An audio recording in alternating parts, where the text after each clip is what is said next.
That shit again, yo. Yeah, that shit, right. Let me hear that shit. Hold on, that shit, though. You gotta do shit. That's him. That's him, but we gotta do shit.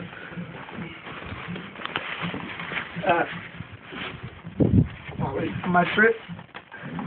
You good, nigga. Yo, I'd rather die a beast than live a bitch. Filthy rich, 5 whoops and a model chick on my dick. Living life without worrying, without struggles. All my niggas laughing, spitting around me in a huddle. I remember running around town, dodging muddy puddles. In Jamaica, all my niggas going through the struggles. Not having water, plus we couldn't pay the light bill. Now I look back, I have to laugh, cause my life's real. Wow. Bitch, you know how a town blackout feel? I've seen people so broke, the trash can't even meal. Little niggas don't give a fuck, all they know is kill. So they run up on your son in school to pay their bill. We call it taxing. Find a soft cat with your boys and tell them passing before we kick his back in. I was way lucky even back then, cause my cousin was a killer, touching me up the question.